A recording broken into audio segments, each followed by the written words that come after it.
Tatlong salita po ang napakahalaga na tingnan natin sa araw na ito. Una, ang paanyaya. Pangalawa, yung pagtugon po sa paanyaya ay may kakambal na responsibilidad. At pangatlo, yung ikaw din na inanyayahan ay maging tagapag-anyaya rin.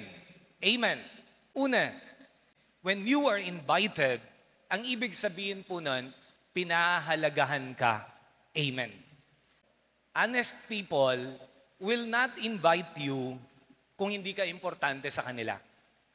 So, palagay po natin palagi when you're invited, no?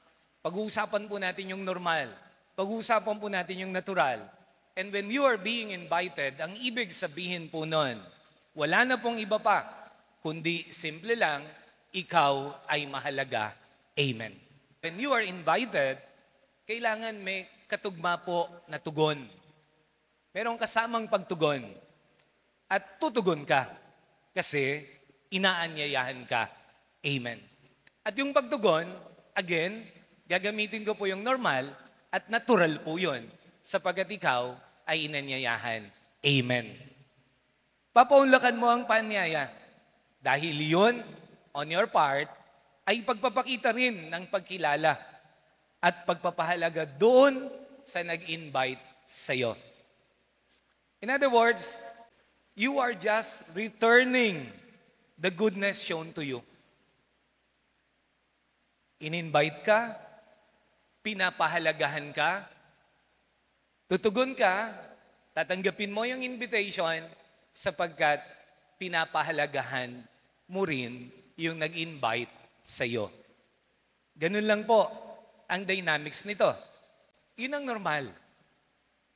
In-invite ka, pinahalagahan ka, papahalagahan mo rin.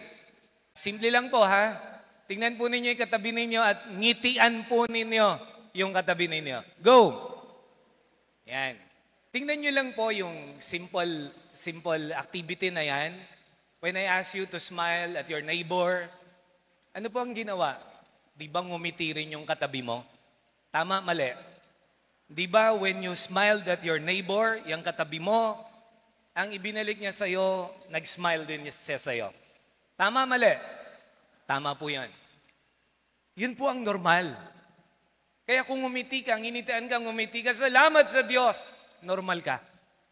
Pero yung katabi mo, nginitian mo, hindi man lang gumalaw, nakasimangot pa rin at di nakasambakol pa rin ang muka, you know what it means. Abnormal po yan. Amen. Salamat sa Diyos. Lahat ng umiti, we still belong to the normal side. Palakpakan po natin ang Panginoon. Dear friends, anong ibig nating sabihin? Likas ang kabutihan sa tao. Likas. Ibig sabihin, the very goodness ay nasa atin na. Kaya pag may naging mabuti sa'yo, automatically, you return the good. Hindi lang po yun kasabihan. Kundi po likas sa tao, ang pagiging mabuti, kaya konting kiliti lang doon sa kabutihan na yon, lalabas at lalabas ang kabutihang ito. Because basically, you are a good person. Amen. Kabaligtaran po yan. Doon sa sinasabi naman. Ang sinasabi ko nga po kanina, ang pinag-uusapan po natin, normal. Kasi, it does not follow po sa masama. Bakit to? Father, ibig bang sabihin, pag ginawan din ako ng masama, gagawan ko rin ng masama? Mali po.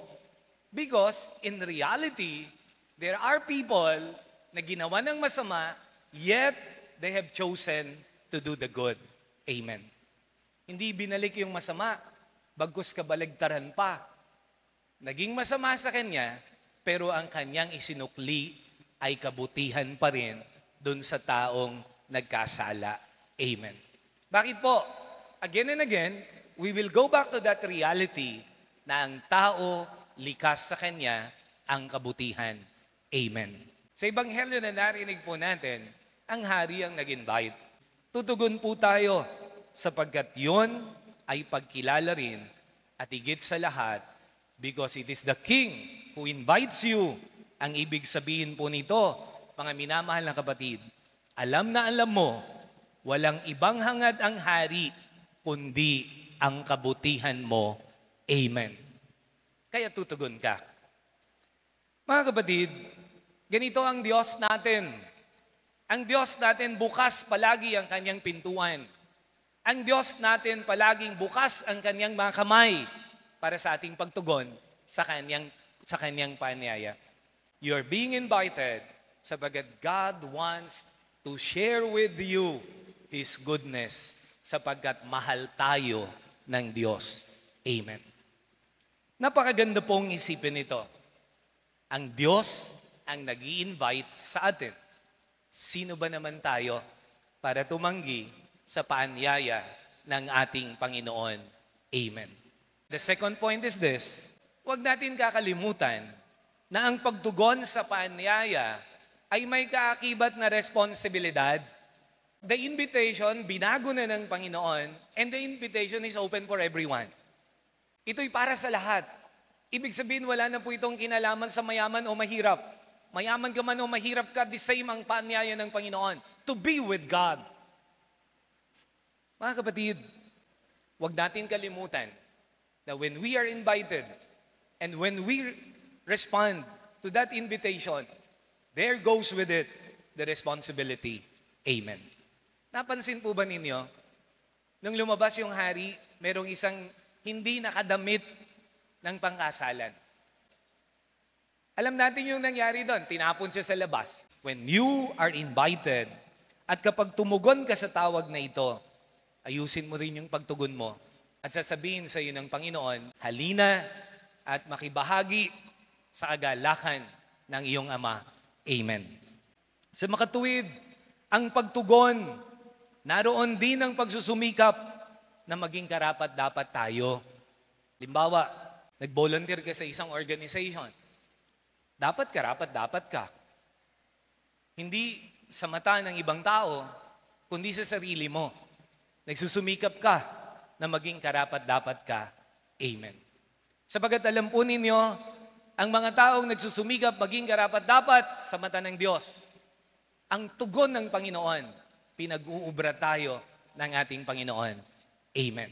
Kaya yung pagsusumikap nating maging karapat-dapat tayo, pag-uubrahin pa tayo ng Panginoon at pag pinag-ubra tayo ng Panginoon, mga minamahal na kapatid, that is the best way, that is the best time, and that is the best sapagkat kasama natin ng Diyos sa ating pagtugon sa Kanyang tawag.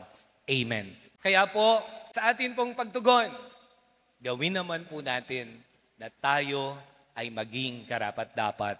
Amen. Ang pangatlo po ay ito, ang maging tagapag-anyaya ka din. Meron po akong kaibigan at ang sabi niya sa akin na ganito, Father, alam mo ang kuya mo, the husband. Alam mo ang kuya mo, Father, di ko talaga mapagsimba. Baka kayo, ganun din po yung karanasan ninyo. That's all right. It happens. Sabi ko, wag kang malungkot. Just continue to inspire your husband. Baka kulang pa sa inspiration. Ganun lang. I guess, the best way to be able to invite other people is to be able to inspire one another. Amen. Ito ngayon yung mission natin. To be able to inspire other people. Bakit kaya? Dami-dami natin, pero dapat mas marami pa po tayo. Dapat sa susunod na pagsimba po ninyo, may kasama pa kayong isa. +1 ka na. Ang pagtugon pala sa tawag ng Diyos ay hindi lang tayo. Kasama rin natin ang buong pamilya. Tumugon po tayo. Amen. Mga tatay, mga nanay na nandirito ngayon, inspire your children. Continue to inspire your children. Husbands and wives, inspire one another. Children who are here, inspire your parents. Let us inspire one another para mas marami tayong makatugon sa tawag ng Panginoon. And because of that, the blessings na binigay sa atin ng Panginoon, we can celebrate sapagkat we know each and everyone in the family, all of us are blessed by God. Amen.